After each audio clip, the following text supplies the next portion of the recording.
Salut à tous, bienvenue dans ce nouveau Pete Explique où nous vous présentons aujourd'hui les règles de Villainous Mauvais jusqu'à l'os.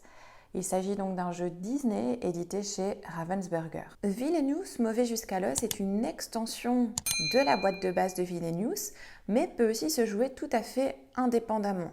C'est juste que vous n'aurez que 3 nouveaux personnages dans cette boîte-ci, vous ne pourrez donc jouer qu'à 2 ou 3 joueurs. Vous allez donc retrouver dans cette boîte 3 nouveaux méchants, à savoir le docteur Facilier de La Princesse et la Grenouille, la méchante reine de Blanche-Neige et Hadès de Hercule. Chaque méchant va avoir son propre plateau joueur. Ici, devant moi, j'ai installé celui du docteur Facilier.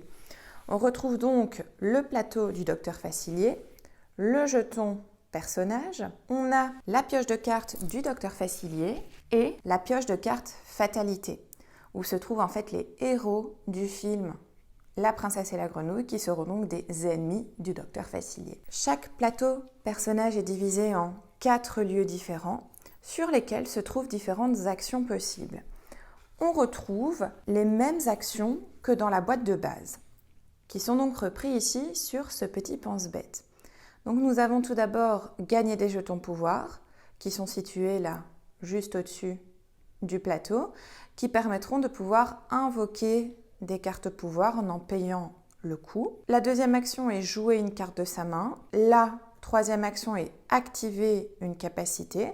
Sur certaines cartes, on retrouve des capacités qui ne pourront être utilisées que lorsqu'on peut les activer. On a donc l'action fatalité qui nous permettra donc d'aller dans la pioche fatalité d'un de nos adversaires. On a aussi l'action éliminer un héros. Quand nos adversaires auront été dans la pioche fatalité, il est possible qu'ils viennent placer un héros dans l'une des 4 positions supérieures de nos différents lieux. On va chercher à s'en débarrasser grâce à l'action éliminer un héros. On a ensuite déplacé un objet ou un allié d'une case adjacente, la même chose mais avec un héros, et puis enfin défausser des cartes. Il faut savoir donc que dans Villainous, on commence toujours avec 4 cartes en main. Si on n'a pas utilisé de cartes au cours d'une partie, on reste avec les mêmes 4 cartes en main.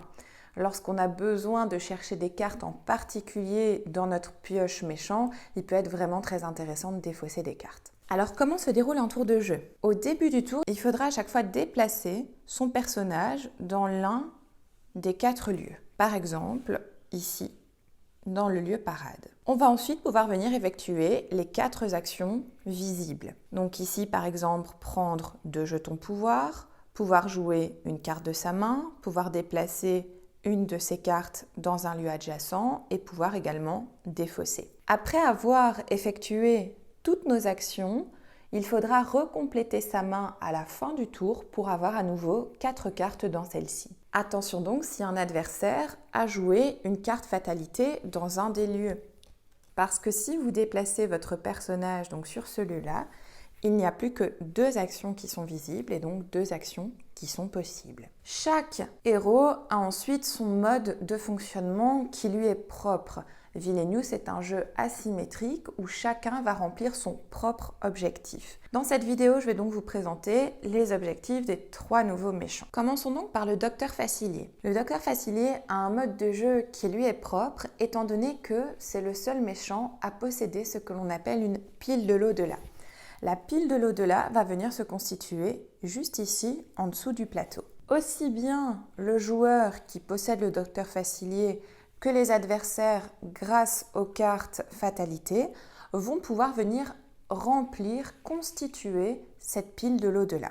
Un des objectifs du docteur Facilier est de trouver la carte Régner sur la Nouvelle-Orléans pour pouvoir la jouer et la placer ainsi dans la pile de l'au-delà. Donc dès que le joueur jouera la carte Régner sur la Nouvelle-Orléans, il viendra la disposer ici dans la pile de l'au-delà. La deuxième partie de l'objectif du docteur Facilier est de trouver la carte Talisman. Pour commencer, le docteur Facilier va donc déposer la carte Talisman en bas d'un de ces lieux. La particularité de la carte Talisman est que lorsqu'un héros de force 3 ou moins est joué dans un des lieux, la carte Talisman vient s'associer au héros. Donc si par exemple un de nos adversaires joue une carte héros, par exemple ici Mama Audi, et qu'il vient la placer sur un de nos lieux, la carte talisman qui se trouvait en bas du plateau vient s'associer à Mama Audi. Pour remporter son objectif, il faut absolument que le docteur Facilier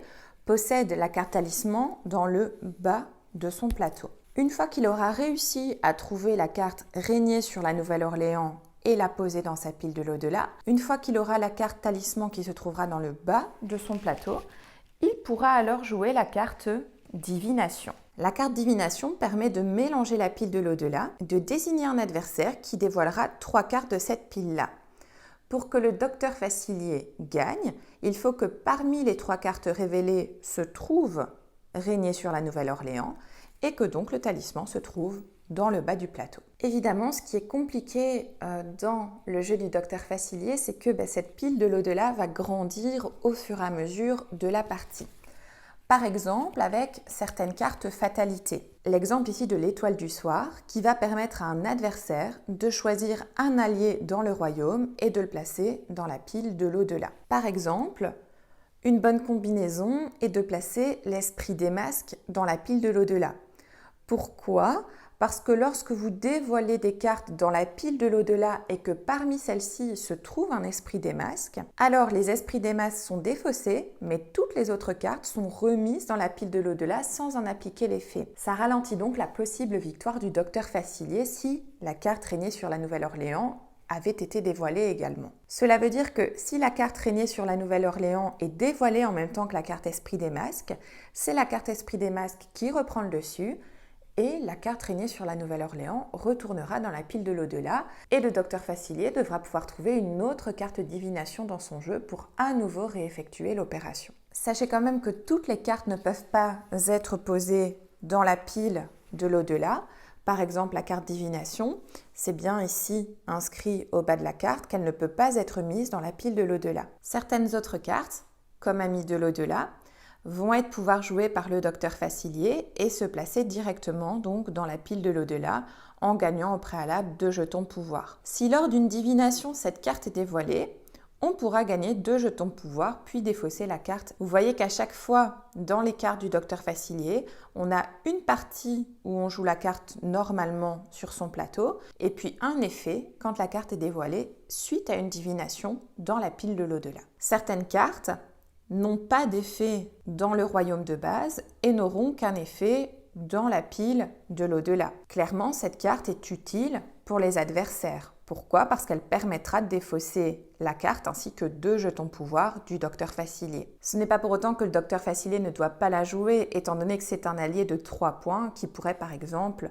venir vaincre Mama Audi et donc permettre au talisman de redescendre dans la zone inférieure. Vous l'aurez compris, pour le docteur Facilier, c'est vraiment la mécanique autour de la pile de l'au-delà qui est ici mise en avant et qui permet d'avoir vraiment une mécanique de jeu complètement inédite pour Villainous. Passons donc au deuxième méchant de cette boîte de Villainous. Il s'agit de la méchante reine de Blanche-Neige. À nouveau, la méchante reine possède son propre plateau avec ses 4 lieux. Vous voyez qu'ici, il y a un lieu qui est bloqué au début de la partie. Il s'agit de la maison des nains. Pour pouvoir débloquer ce lieu, il faudra remplir une certaine condition. Cette condition ici est de jouer 4 ingrédients différents qui vont permettre de débloquer ce lieu-là. Les 4 ingrédients sont ceux-ci, donc poussière de momie, caquet de vieille mégère, hurlement d'effroi et noir de nuit.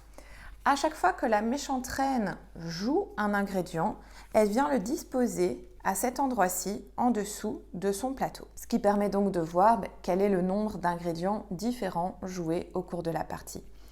Une fois que les 4 ingrédients sont joués, elle pourra donc débloquer la maison des nains. Cela veut dire qu'en attendant, la méchante reine ne pourra se déplacer que sur les 3 premiers lieux. La méchante reine a aussi une mécanique très particulière, c'est qu'elle ne possède pas d'action éliminer un héros.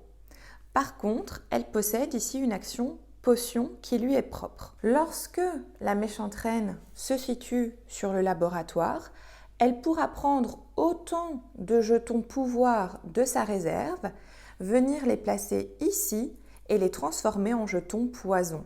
Donc par exemple, si la méchante reine possédait 3 jetons pouvoir, elle va pouvoir les transformer en 3 jetons poison. Ensuite, si un héros est joué par un adversaire, par exemple ici prof, pour l'éliminer, la méchante reine devra donc se trouver dans le lieu où se trouve prof. Elle devra ensuite jouer une carte croc et défausser autant de jetons poison de sa réserve que la force du héros pour l'éliminer. Donc ici, comme la force de prof est de 3, eh bien elle devrait éliminer les 3 jetons poison, les remettre dans la réserve commune et prof serait éliminé du jeu. Alors quel est l'objectif de la méchante reine? Alors son objectif est de vaincre Blanche-Neige. Blanche-Neige se trouve dans la pile fatalité, donc il faudra dans un premier temps trouver Blanche-Neige. Alors plusieurs façons d'y parvenir, soit un adversaire en utilisant l'action fatalité va la faire apparaître, dans ce cas-là il sera obligé de la jouer et en plus il sera obligé de la jouer sur la maison des nains, qu'elle soit débloquée ou non. Une autre façon pour la méchante reine de trouver Blanche-Neige est d'utiliser sa carte miroir magique, qui en activant la capacité de cette carte-là, pourra trouver Blanche-Neige et la jouer. À nouveau, elle devra la jouer dans la maison des nains. Il faudra ensuite, pour que la méchante reine puisse tuer Blanche-Neige, qu'elle arrive à découvrir les 4 ingrédients différents pour débloquer le lieu, qu'elle arrive à créer des jetons pouvoir, sachant qu'à chaque fois qu'un autre héros sera joué dans le royaume, la force de Blanche-Neige augmentera d'1 point. Il faudra donc autant de jetons pouvoir que la force de Blanche-Neige, plus le nombre d'autres héros dans le royaume. J'insiste bien sur le fait qu'il faut 4 ingrédients différents pour pouvoir débloquer la maison des nains. Tant que la maison des nains n'est pas débloquée, on ne peut pas non plus déplacer Blanche-Neige. Donc l'objectif de la méchante reine est d'accord d'éliminer Blanche-Neige, mais aussi de trouver les 4 ingrédients différents pour pouvoir y parvenir. Évidemment, pour tuer Blanche-Neige, la méchante reine devra à nouveau utiliser une carte croc. Passons donc au dernier méchant, à savoir Hadès. L'objectif Hadès est de trouver les cartes Titan. Il en possède 5 différents dans sa pioche. À chaque fois qu'un Titan est joué, il apparaîtra forcément ici dans le lieu Enfer. Le but d'Hadès sera de déplacer 3 titans jusqu'au mont Olympe. Ça peut paraître simple comme ça, mais ça ne l'est pas tellement parce que les titans pourront être entravés. Donc ce sont vraiment les cartes fatalité ici jouées par les adversaires qui vont vraiment venir embêter Hadès. Par exemple Zeus. À chaque fois qu'un titan se déplacera sur le lieu où se trouve Zeus, il faudra l'entraver. Alors ça veut dire quoi entraver un titan? Eh bien ça veut dire le pivoter sur le lieu où il se trouve. Le titan est alors bloqué, on ne peut plus le déplacer, on ne peut plus non plus l'utiliser pour tuer un héros. Il reste bloqué jusqu'à ce qu'on arrive à le désentraver. Pour être encore plus clair, pour qu'Hadès gagne, il faut qu'il y ait 3 titans sur le mont Olympe qui ne soient pas entravés, et ce, au début du tour d'Hadès. Le joueur qui possède Hadès sera vraiment embêté par les cartes fatalité qui vont vraiment freiner les titans dans leur déplacement jusqu'au mont Olympe. On retrouvera aussi par exemple Hercule qui, s'il est posé sur un lieu, empêchera les titans de pouvoir quitter ce lieu. Il faudra donc éliminer Hercule. Hadès possède donc pas mal d'alliés dans son jeu. Donc comme je le disais, dans le jeu d'Hadès, on va avoir pas mal de héros qui vont apparaître et Hadès peut tout à fait décider d'utiliser un titan pour s'en débarrasser. Un titan est également un allié d'Hadès, il va donc pouvoir éliminer un héros. Certaines cartes seront alors très utiles. Par exemple, la potion de mortalité, c'est une carte que l'on va associer à un héros et qui permettra de ne pas défausser les titans utilisés pour l'éliminer. D'autres cartes aussi dans le jeu d'Hadès permettent évidemment de désentraver les titans, comme par exemple l'alignement des planètes, et permettront ainsi à Hadès d'amener les titans jusqu'au mont Olympe. Ceci clôture donc la présentation des 3 nouveaux méchants de Vilenius.